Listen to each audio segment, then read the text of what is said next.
Hello friends, आपका हमारे YouTube channel learn deep में स्वागत है। आज हम लोग लोकसभा के बारे में पढ़ेंगे। इससे पहले के क्लास में हम लोगों ने राज्यसभा पढ़ा, उससे पहले की क्लास में हम लोगों ने राष्ट्रपति के बारे में पढ़ा। तो आज हम लोग लोकसभा के बारे में पढ़ेंगे तथा इससे जितने भी महत्वपूर्ण प्रश्न हैं जिनसे पूछे जा सकते उन सभी बिंदुओं पर चर्चा करेंगे और इसे पढ़ने के बाद कोई भी ऑब्जेक्टिव क्वेश्चन छूट ना पाए ऐसा पढ़ेंगे। तो देखा जाए हमारे संसद में क्या की गई है। हमारे संसद का 3 स्तंभ जो हम लोग इससे पहले भी चर्चा किए, जिसमें एक स्तंभ राष्ट्रपति है और दूसरा स्तंभ राज्यसभा और तीसरा स्तंभ है लोकसभा। इन तीनों के स्तंभ से संसद का निर्माण होता है और संसद चलता है। संसद अनुच्छेद 69 में 79 में क्या क्या गया, संसद की बात की गई है कि क्या होगा, एक संसद का निर्माण होगा और 80 में राज्यसभा के बारे में बात की गई है और 81 में लोकसभा के बारे में बात की गई है। अब तीनों स्तंभ को हम लोग यहाँ से बारी बारी देखेंगे। जो पहला स्तंभ राष्ट्रपति है, इसकी चर्चा हम लोग इससे पहले क्लास हुआ है, उसमें राष्ट्रपति से 3 टॉपिक यानी 3 टॉपिक में इसे पढ़ाया गया है। आप तीनों क्लास को देख लें। उसमें प्रथम में राष्ट्रपति से जितने भी इम्पोर्टेंट अनुच्छेद हैं उनमें बात की गई है। सेकेंड में उससे किस प्रकार से इसका निर्वाचन पद्धति है उस पर बात की गई है। उसके बाद राष्ट्रपति की क्या शक्तियां हैं, उन सभी बिंदुओं को हम लोगों ने विस्तार पूर्वक देखा है। तो कृपया जो क्लास को नहीं देखें, पहले आप इस क्लास को देख लें, उसके बाद ये क्लास ज़्यादा ही समझ में आएगा। उसके बाद राज्यसभा की बात की जाए तो पिछले क्लास में हम लोगों ने राज्यसभा के बारे में पढ़ा, जिसमें से हम लोगों ने जाना कि राज्यसभा को उच्च सदन कहा जाता है, विशेषज्ञों का सदन भी कहा जाता है। इसलिए विशेषज्ञ कहा जाता है क्योंकि जो भी 12 राष्ट्रपति के द्वारा मनोनीत किया जाते हैं वह अपने क्षेत्र में विशेषज्ञ होते हैं, उनको नियुक्त किया और राज्य का जो प्रतिनिधि करते हैं वह भी राज्य उन्हीं लोगों को भेजती है जो अपने क्षेत्र में विशेषज्ञ हों। तो उनके बारे में हम लोगों ने देखा। उसके बाद इसके जो सभापति होते हैं, किस प्रकार से इनका निर्वाचन होता है, क्या कार्य होता है, क्या कार्यकाल है, क्या संरचना है, उन सभी बिंदुओं पर हम लोगों ने चर्चा किया। आज हम लोग जानेंगे लोकसभा के बारे में, यानी लोकसभा क्या है, कैसे है, तो उन बिंदुओं पर हम लोग चर्चा करेंगे। तो लोकसभा की बात की जाए तो लोकसभा को निम्न सदन के रूप में भी जाना जाता है। कौन सा सदन? निम्न सदन। तो लोकसभा को निम्न सदन भी कह सकते हैं, जबकि राज्यसभा को वहाँ हम लोगों ने देखा था उच्च सदन कहा जाता था। यह अस्थाई सदन है। यह अस्थाई सदन इसलिए है क्योंकि यह क्या होता है, जनता के द्वारा चुना जाता है। जनता इसमें प्रत्यक्ष रूप से वोटिंग करती है, इसे अस्थाई सदन भी कहा जाता है। उसके बाद इसे जनता का सदन भी कहा जाता है।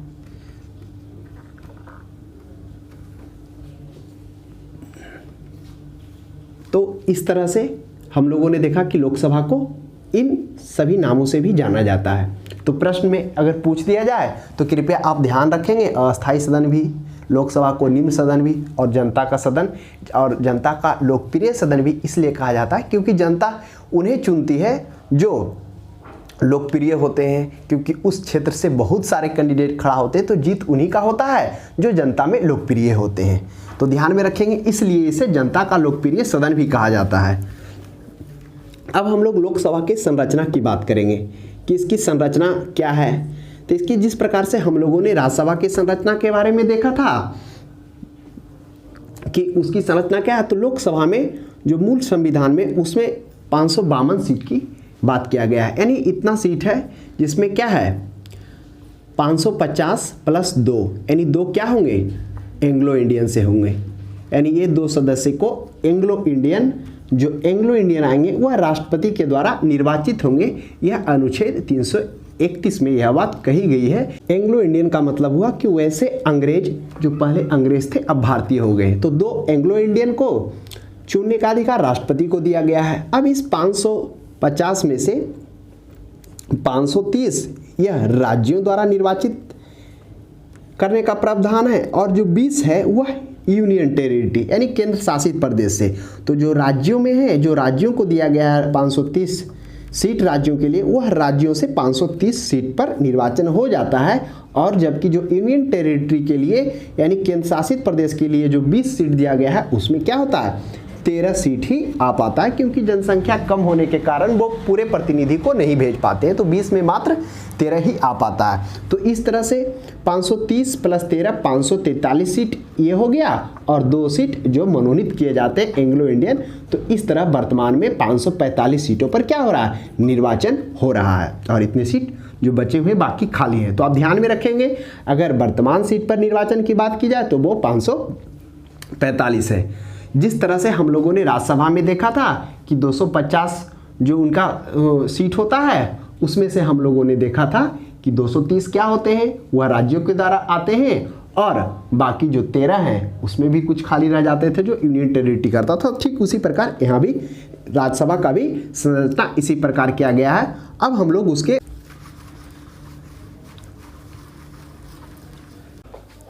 लोग सदस्यता का, जो उसके सदस्य होते हैं उनका किस प्रकार चयन होता है उसे हम लोग देखेंगे।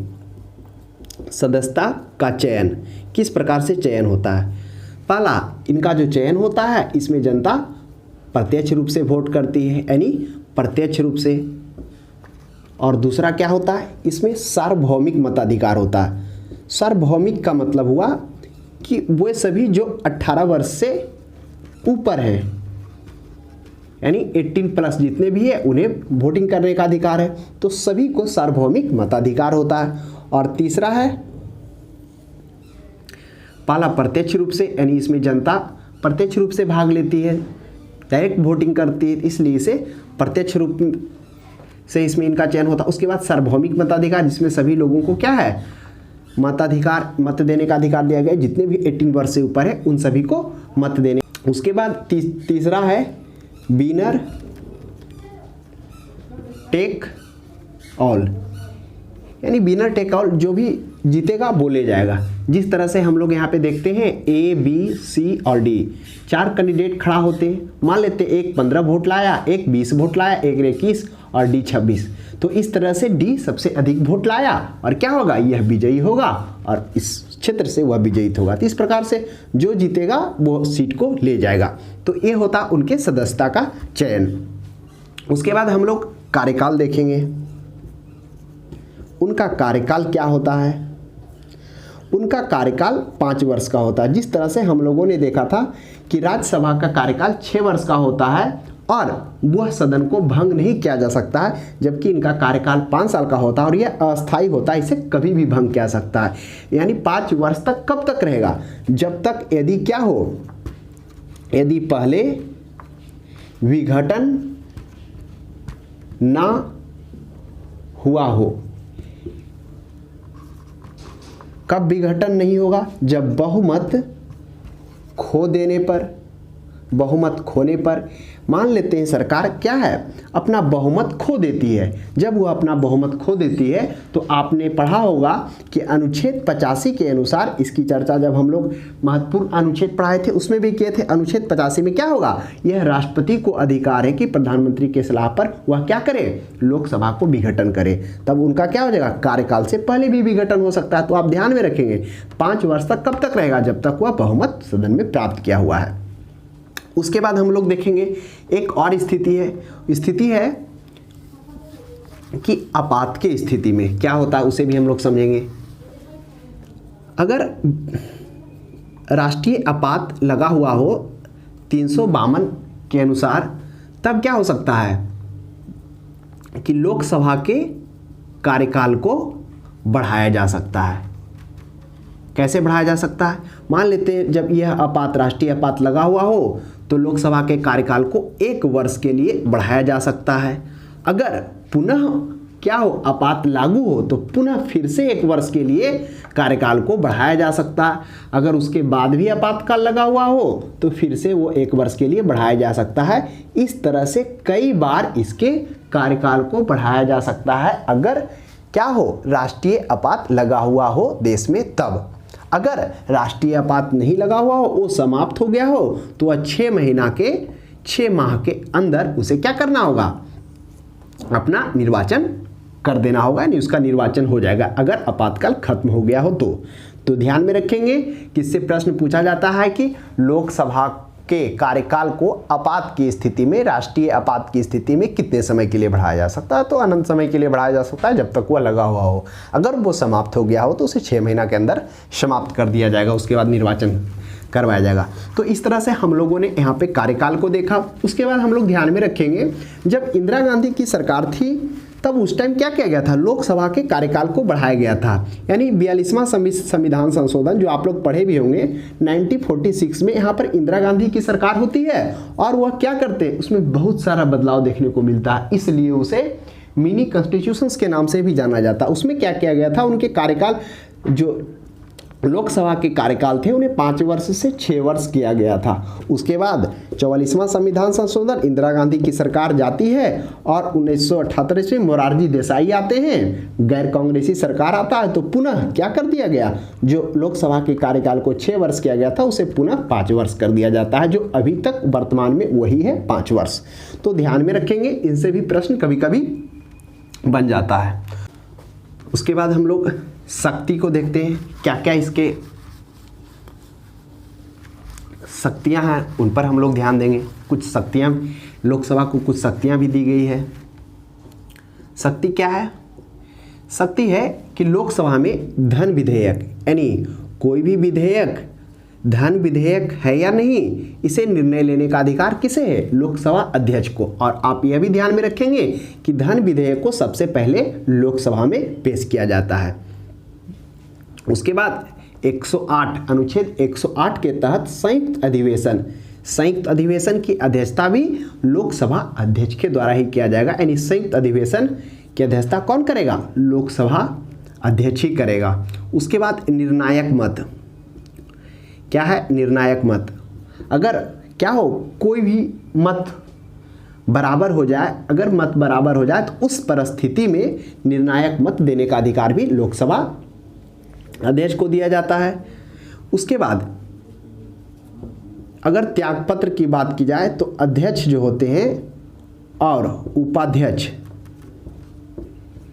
इनके सदस्यों का चयन अध्यक्ष और उपाध्यक्ष का क्या करते हैं? लोकसभा के सदस्य ही करते हैं, लोकसभा के सदस्यों के द्वारा ही किया जाता है। जबकि हम लोगों ने देखा था किसमें? राज्यसभा में, कि उसके अध्यक्ष लोग, जो राज्यसभा के अध्यक्ष थे, जो सभापति कहलाते थे, उनका निर्वाचन क्या कह सकता था? वह किसी सदस्यों के द्वारा नहीं किया जाता था, वह क्या होते थे? उस सदन से बाहर के व्यक्ति होते थे।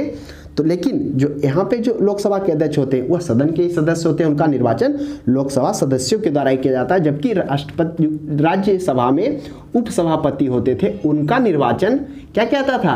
राज्यसभा के सदस्यों के द्वारा, लेकिन सभापति का राज्यसभा के सदस्यों के द्वारा नहीं किया सकता। तो ध्यान में रखेंगे, लेकिन यहाँ पे वह उसके सदस्य होते हैं। उसके बाद देखेंगे हम लोग कि क्या क्या गया है। अनुच्छेद 330 के तहत क्या क्या गया है कि लोकसभा में,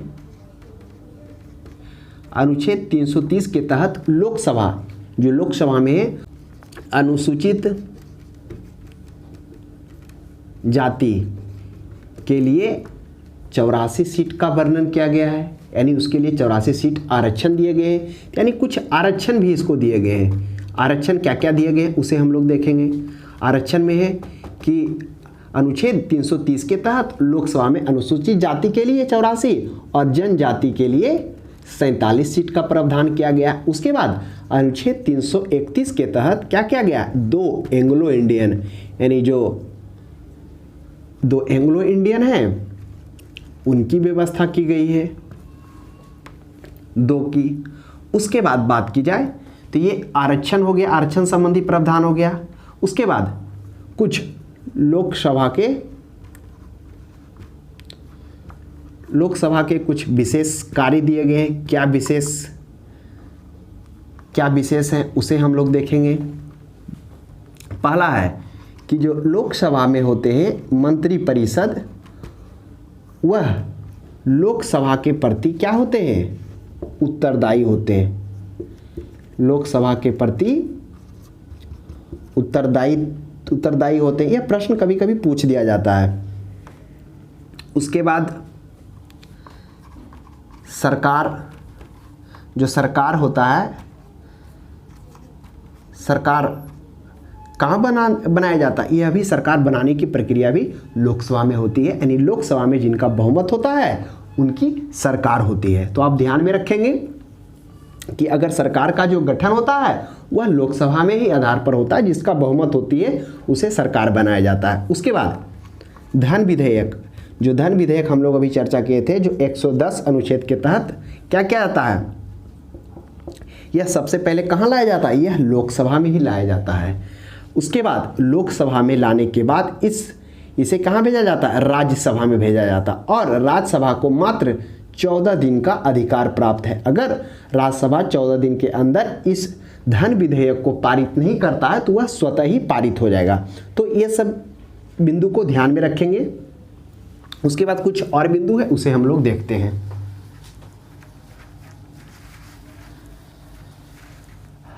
अनुच्छेद 108 के तहत जो संयुक्त अधिवेशन की अध्यक्षता भी लोकसभा अध्यक्ष के द्वारा किया जाएगा, यानी संयुक्त अधिवेशन भी करने का अधिकार किसे है? लोकसभा को ही है। जिसमें अब ये क्या होता है संयुक्त अधिवेशन, थोड़ा इसे समझेंगे।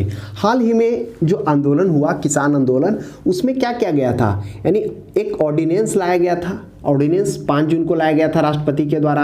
यानी ऑर्डिनेंस भी लाने का प्रावधान कब है? जब सदन नहीं चल रहा हो और कोई भी इंपॉर्टेंट कानून पारित करना हो, बनाना हो, उस स्थिति में ऑर्डिनेंस लाया जाता है। तो क्या किया गया था? फार्म एक्ट पर 3 बिल लाया गया था, जिसे राष्ट्रपति द्वारा ऑर्डिनेंस के रूप में पास किया गया। उसके बाद 14 सितंबर से क्या हुआ? मानसून सत्र चलना स्टार्ट हुआ, और उसमें क्या किया गया? आपको पता होना चाहिए कि अध्यादेश लाने के 6 माह के अंदर में क्या होता है? उसे पारित करवाना आवश्यक होता, नहीं तो वो रद्द हो जाता है, यानी नलिफाइड हो जाता है। तो जब मानसून सत्र स्टार्ट हुआ तो उसमें क्या किया गया? इसमें लोकसभा से पारित कराकर राज्यसभा में भेजा गया, और उस टाइम कोरोना का काल चल रहा था, उसके कारण क्या हो गया कि सभी को जो 2-2 गज का दूरी बनाना था, उस दूरी के कारण लोग जो राज्यसभा में क्या होता है, सभी को वोटिंग देने के लिए सभी व्यक्ति के पास में लगा हुआ रहता है। तो वह दूरी होने के कारण क्या हो गया? वह चीज़ नहीं हो पाया। तो उसके लिए क्या किया गया था? वहाँ पर मौखिक वोटिंग हुआ था, यानी हाथ खड़ा कर कौन किसके पक्ष में। तो इसके लेके विरोध जो कर रहे थे आंदोलनकारी, उनका यह भी कहना था कि वह क्या हो गया कि राज्यसभा में उनका बहुमत नहीं था, फिर भी वो पास करवा लिए। तो देखिए, अगर मान लेते हैं ठीक है, उनका कहना था कि बहुमत नहीं था, लेकिन उस टाइम अगर आप सब नेट पे देखेंगे तो सब जो लोग उपस्थित हुए थे, कौन कौन से आए थे, वो प्रत्यक्ष रूप से मिल जाएगा। तो उसमें तो राज्यसभा में भी पास करा लिया गया था, लेकिन हाँ, जो आंदोलनकारी हैं, जो असंतुष्ट हैं, उनको कहना है कि वह पारित नहीं हुआ था। अगर मान लेते हैं कि उधर राज्यसभा में पारित नहीं होता तो क्या होता? अगर उस टाइम वह जो बिल लाया गया था किसान से रिलेटेड, वह नहीं पास होता तो क्या होता? राज्यसभा लेटर लिखता लोकसभा अध्यक्ष को कि पास नहीं हुआ, तो तुरंत लोकसभा अध्यक्ष क्या करता? राष्ट्रपति को बोलता, और राष्ट्रपति तुरंत क्या करता? संयुक्त अधिवेशन के लिए बुलाता, लोकसभा को ऑर्डर करता, और संयुक्त अधिवेशन की अध्यक्षता होती। तो जान लीजिए, अगर संयुक्त अधिवेशन होता तो संयुक्त अधिवेशन में किसका पलड़ा भारी होता है? अब देखिए, लोकसभा में 545 सीट है मान लेते हैं, और इधर राज्यसभा में 245 मान लेते हैं इधर। अब यहाँ पे हम लोग देखते हैं कि जो 545 लोकसभा में जिसकी सरकार है उसकी बहुमत है। अब क्या होता है? इस संयुक्त अधिवेशन में क्या होता है? आधे से अधिक मत देना होता है। तो अब जिसकी सरकार है, स्वाभाविक सी बात है, उसका ज़्यादा यहाँ पर कैंडिडेट होगा, तो इसमें संख्या भी ज़्यादा है, ऐसे ही इसका दुगना है। तो यहाँ पर भी क्या होता? सरकार को सपोर्ट मिल जाता, और राज्यसभा से भी एनडीए को सपोर्ट मिल जाता। तो संयुक्त अधिवेशन में भी सरकार का पलड़ा ही भारी रहता, वह क्या होता? बिल पारित ही पारित होता। अगर आप ध्यान से समझेंगे उसे, एक हम इस पर लेके क्लास भी लिए हैं, किसान आंदोलन, आप उसे अच्छा से समझेंगे तो बारीकी से समझ में आएगा। तो संयुक्त अधिवेशन इस प्रकार से, संयुक्त अधिवेशन की अध्यक्षता भी किसके द्वारा किया जाता है? लोकसभा अध्यक्ष के द्वारा, और राष्ट्रपति के कहने पर बुलाया जाता है। तो इस तरह से हम लोगों ने संयुक्त अधिवेशन देखा। उसके बाद हम लोग देखते हैं कुछ और बिंदु है, जैसे 1/6 यानी टोटल वोट का जितना भी टोटल वैलिड वोट है उस वोट का 1/6 मत लाना आवश्यक होता है। अन्यथा कोई भी सदस्य जो लोकसभा सदस्य बनने के लिए खड़ा हुआ, निर्वाचन में खड़ा हुआ, उसकी जमानत जब्त कर दी जाएगी। तो मान लेते हैं 100 का क्या हो, 1/6 लाना आवश्यक है, नहीं तो क्या होगा, जमानत राशि जब्त हो जाएगा। उसके बाद क्या है, कोरम, जिसे हम लोग कोरम के नाम से जानते हैं और उसे गणपूर्ति के नाम से भी जानते हैं। इसमें क्या होता है कि आपको क्या होना पड़ता है, सदन की कार्यवाही चलने के लिए, सभा को चलने के लिए जो मिनिमम सदस्यों की संख्या आवश्यक है उसे ही कोरम कहते हैं। तो उसमें कितने सदस्य चाहिए, वो आपको 1/10 यानी टोटल सदस्यों में से 1/10 सदस्य का होना अनिवार्य है। मान लेते हैं कितना है, लोकसभा की बात की जाए तो टोटल 145 है, इसका 1/10 54.5 यानी 55, यानी न्यूनतम 55 सदस्य रहेंगे तभी लोकसभा की कार्रवाई स्टार्ट की जाएगी। यह व्यवस्था की गई। और एक और व्यवस्था क्या है कि टोटल वोट का 1/10 वोट क्या होना चाहिए, विपक्षी, जो विपक्ष में सरकार होती है उसको विपक्षी दल हासिल करने के लिए, विपक्ष का नेता होने के लिए वह टोटल वोट का, उसके पास वैलिड वोट का 1/10 होना चाहिए। तो इस तरह से वह क्या होता है, वह विपक्षी दल का नेता कहलाता है। और जो विपक्षी दल का नेता होता है उसे जो मान्यता दी जाती है वह एक प्रकार से कैबिनेट स्तर का ही उनको दर्जा दिया जाता है। तो आप ध्यान में रखेंगे। तो इस तरह से लोकसभा से जितने भी इम्पोर्टेंट बिंदु थे उस पर हम लोगों ने चर्चा किया। आपको समझ में आया होगा और अच्छा भी लगा होगा। इसके बाद चैप्टर्स को पढ़ने के बाद आपके पास जो भी ऑब्जेक्टिव बुक है कृपया उससे ऑब्जेक्टिव जरूर बना लें, और हम बारी बारी से करके सभी टॉपिक का ऑब्जेक्टिव भी ला रहे हैं। तो आज के लिए इतना ही। अब हम लोग अगले क्लास में मिलते हैं।